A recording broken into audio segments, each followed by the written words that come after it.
January 1953 climbed Mount Everest, first man that we know of to reach the top Mount Everest. He got to the 26,000 foot level.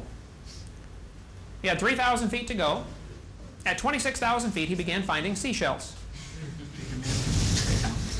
The entire top of Mount Everest is covered with seashells and clams. 3,000 feet thick on the tallest mountain in the world that we know of, K2, maybe a few feet higher or lower. People argue about that, you know, but it's one of the tallest for sure, probably the tallest. Why are there petrified seashells on the top of Mount Everest? Well, the creationist view would say, no problem. Mount Everest wasn't there until after the flood. The Himalaya range rose, as the fountains of the deep were broken up. I'm talking global catastrophe. Really, the argument is between catastrophism and uniformitarianism.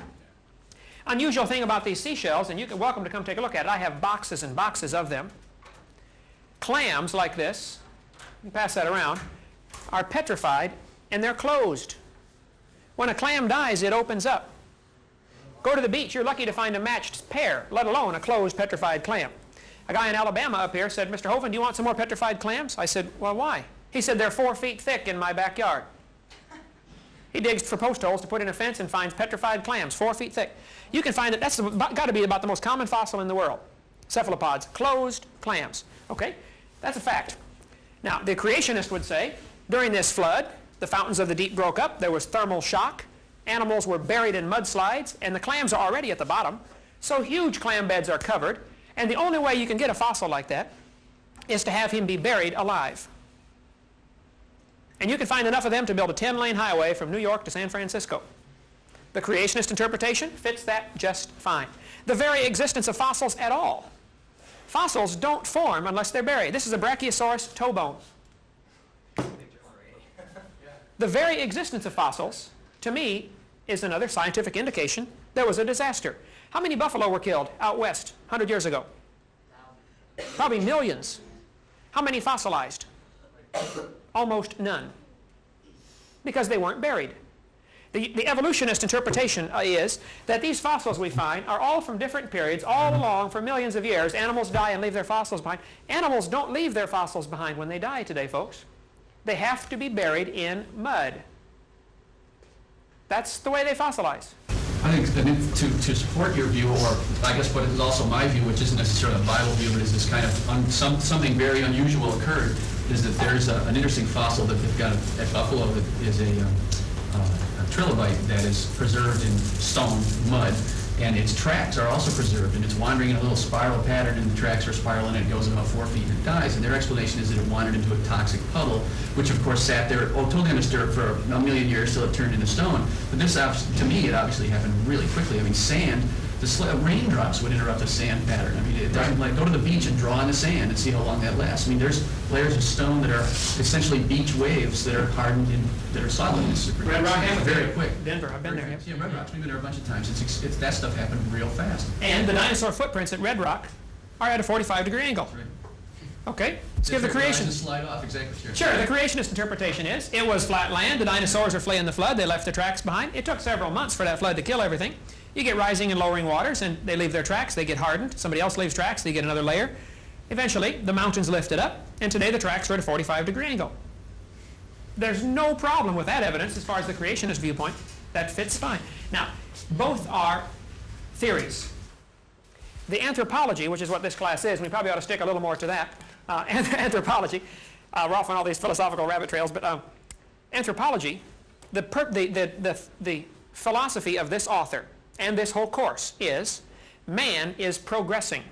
We used to be more primitive. We used to be some kind of ape-like animal, or we have a common ancestor with the apes, and we went through these various stages of Homo erectus, Homo habilis, Homo sapien, etc. And I say all of that is baloney. I think after this flood, there's been a variety of people produced. Some maybe had Eskimos, for instance, live in environments where they get plenty of fish oil, almost never have heart attacks, but they're deficient in other vitamins. Different people in different climates tend to get certain deficiencies. Unusual traits would become pronounced. Indians have high cheekbones. Orientals have different color skin. Blacks have a different color skin.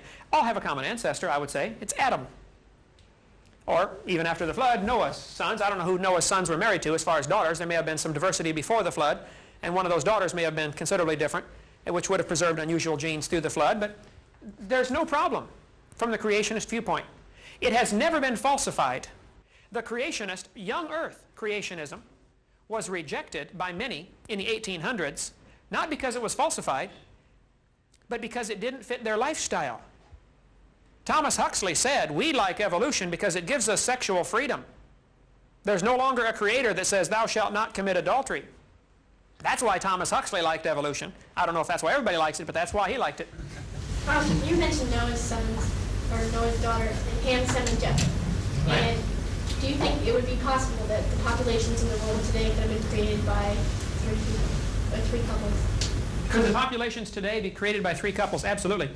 That's what I showed you earlier, the population growth statistics. At the time of Jesus Christ, there's only 1/4 of a billion. Normal populations grow 2% a year. If you figure 2.6 kids per family, and you knock out 30% of the population every 100 years for floods and famines or catastrophes, wars, you can generate from 6 people, you can generate a population of 6 billion in 4,000 years. Nobody will argue with that, that knows their mathematics. Now that doesn't prove it happened, but it proves it could have happened. It doesn't falsify the biblical account, is my whole point. Another whole subject we may want to discuss, and this last time I was here raised no, that's not it, raised a lot of eyebrows. What are the results of the worldviews? I think we could take the results of each worldview and show you there are some great differences. Go ahead and unload it all, bud. I don't want to tear those posters up. Some have taken the evolutionist worldview, and it has made them very concerned about the environment. They think man is it. I'm going to use the expression man is God, but by that I mean man is responsible. We're the only ones who can fix this world. If we don't fix it, it ain't going to be fixed. Man is responsible. Man is the God of this world with a small g. And because of that, there has been a strong environmentalist movement. Environment. We got to save the environment. We're destroying our own environment. It's up to us. We got to fix it. Some have taken the evolutionist worldview to a much lower plane, like Adolf Hitler, and said, well, hey, if evolution is true, then the whites are better than the blacks. I think I could point to numerous examples through history. Stalin, Pol Pot of Cambodia. Now, I'm not saying every evolutionist is that way, but it definitely has been used to justify racism. It's also been used, for instance, by Theodore Roosevelt. Roosevelt was an evolutionist, and he thought the Indians were an inferior species, so it's perfectly acceptable to break treaties with the Indians because they're just savages. Joseph Stalin killed 60 million of his own people. Joseph Stalin believed very strongly in evolution.